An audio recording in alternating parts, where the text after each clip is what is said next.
أصدقائي الأعزاء، أهلا وسهلا بكم في حلقة جديدة من كبسولة حب. الحقيقة الموضوع اللي هتكلم عنه النهاردة موضوع موجود في كل بيت.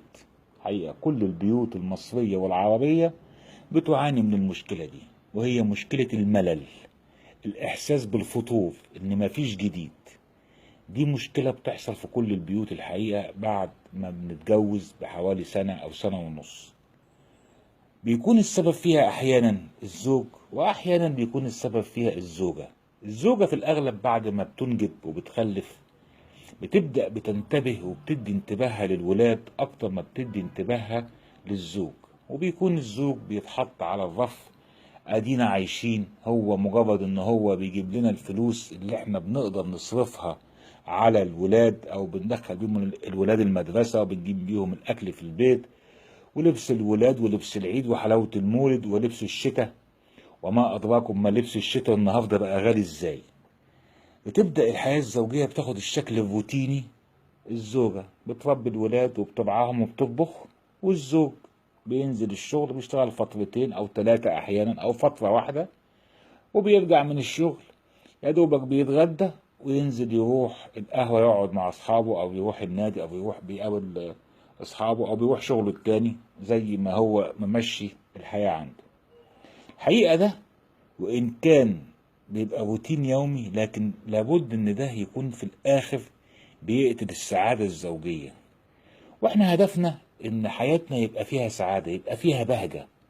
خلي بالك وخلي بالك إن لما بيبقى حياتكم الزوجية ما فيهاش بهجة، انتوا الاتنين بتعجزوا بسرعة، وانتوا الاتنين بتكبروا، بيبان على وشكم السن. ما نعيش في بهجة شوية عشان ما يبانش السن علينا. طيب، عشان نخلص من الملل ده نعمل ايه؟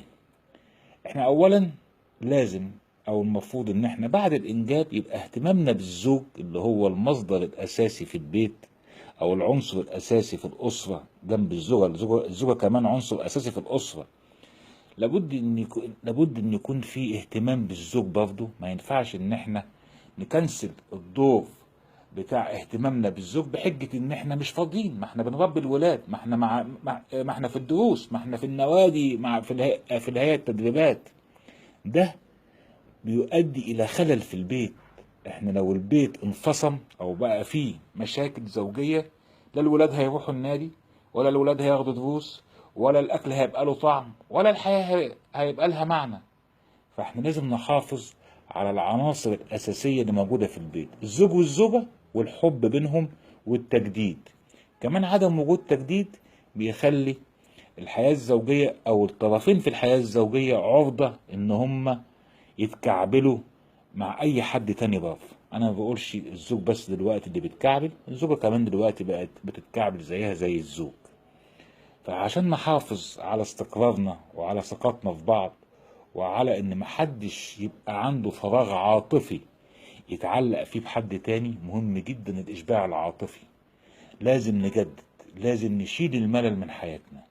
في حاجات بسيطة جدا انا هتكلم عنها دلوقتي، وفي حاجات تانية كتير هنتكلم عنها على مدى الحلقات اللي جاية ان شاء الله. مهم جدا اننا نجدد في فرش البيت كل شوية. مش نجدد اننا نشتري فرش تاني جديد، لا طبعا مفيش حد النهارده بقى عنده القدرة المالية انه يغير فرش البيت. لكن نشيل الصالون نحطه مكان السفرة، نشيل السفرة نحطها مكان الانتريه، نشيل الانتريه نحطه مكان هنا، نغير شكل القعدة اللي احنا بنقعدها. بدل ما بنقعد على الكنبة ونتفرج على التلفزيون، نغير مكان التلفزيون، نغير مكان الكنبة، نعمل قعدة كده هو باللي هي البفات او بالباجيرات او بالفوتيهات، مع ترابيزه قصاد التلفزيون. نعمل قعده في البلكونه، نطلع التلفزيون شويه في البلكونه على ترابيزه طبعا بعجل او حاجه زي كده.